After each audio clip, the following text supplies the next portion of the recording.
ഇന്ത്യയുടെ പ്രതിരോധ മേഖലയുടെ വളർച്ച ലോക രാജ്യങ്ങളെ തന്നെ ഞെട്ടിക്കുന്ന രീതിയിലാണ് മുന്നോട്ട് പോയിക്കൊണ്ടിരിക്കുന്നത്.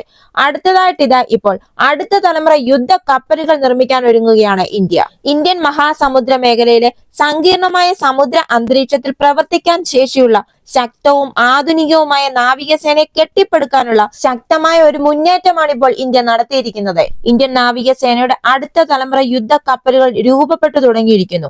ഈ നൂതന യുദ്ധ കപ്പലുകളുടെ നിർമ്മാണത്തിന് ഔദ്യോഗിക തുടക്കം കുറിക്കുന്ന ആദ്യ നെക്സ്റ്റ് ജനറേഷൻ മിസൈൽ വെസലിന്റെ സ്റ്റീൽ കട്ടിംഗ് ചടങ്ങ് തിങ്കളാഴ്ച കൊച്ചിൻ ഷിപ്പ്യാർഡിൽ നടന്നു. കൊച്ചിൻ ഷിപ്പ്യാർഡ് ലിമിറ്റഡ് 2023 മാർച്ചിലാണ് 6 NGMEV-കൾ നിർമ്മിക്കാനുള്ള കരാർ ഉറപ്പിച്ചത്.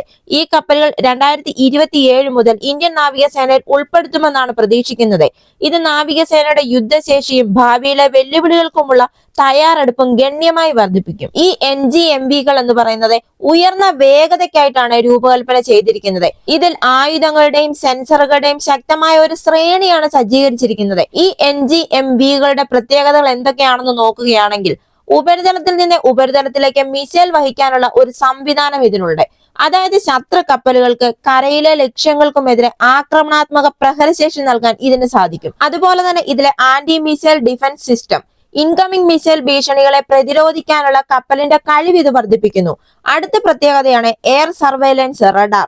ദീർഘദൂരങ്ങളിൽ വിമാനം കണ്ടെത്താനും ട്രാക്ക് ചെയ്യാനും ഇത് സാധ്യമാക്കുന്നു. അടുത്തതായിട്ട് ഫയർ കൺട്രോൾ റഡാറുകൾ. കപ്പലിന്റെ ആയുധ സംവിധാനങ്ങൾക്കായി കൃത്യമായ ടാർഗറ്റിംഗ് വിവരങ്ങൾ ഇത് നൽകുന്നു. ഇതിലെ ഏറ്റവും വലിയ പ്രത്യേകതയാണ് ഈ NGMV-കൾക്കുള്ള എല്ലാ പ്രധാന ഉപകരണങ്ങളും ഇന്ത്യ തദ്ദേശീയമായി വികസിപ്പിക്കുകയും നിർമ്മിക്കുകയും ചെയ്യുന്നു. ഇത് ഇന്ത്യയുടെ വളരുന്ന സാങ്കേതിക കഴിവുകൾക്ക് അടിവരയിടുകയും ഗവൺമെന്റിന്റെ ആത്മനിർഭർ ഭാരത് എന്ന സംരംഭവുമായി യോജിപ്പിക്കുകയും ചെയ്യുന്നു. നമ്മുടെ ഇന്ത്യൻ നാവികസേനയെ നവീകരിക്കുന്നതിൽ സുപ്രധാനമായ ഒരു ചുവടുവയ്പാണ് ഈ പദ്ധതി പ്രതിനിധീകരിക്കുന്നത്. ഇന്ത്യയുടെ സമുദ്ര താൽപര്യങ്ങൾ സംരക്ഷിക്കുന്നതിനും ഇന്ത്യൻ മഹാസമുദ്ര മേഖലയിൽ സമാധാനവും സുരക്ഷയും നിലനിർത്തുന്നതിനും നാവികസേനയുടെ കഴിവ് വർദ്ധിപ്പിക്കുന്നതിൽ ഈ NGMV-കൾ നിർണായകമായ പങ്കുവഹിക്കും. ഇതുപോലുള്ള വീഡിയോകൾ നിങ്ങൾക്ക് ഇഷ്ടമാണെങ്കിൽ മറക്കാതെ ഈ ചാനൽ ഒന്ന് സബ്സ്ക്രൈബ് ചെയ്യുക, ഒരു ലൈക്ക് തരിക. അടുത്ത വീഡിയോയുമായി വീണ്ടും കാണാം.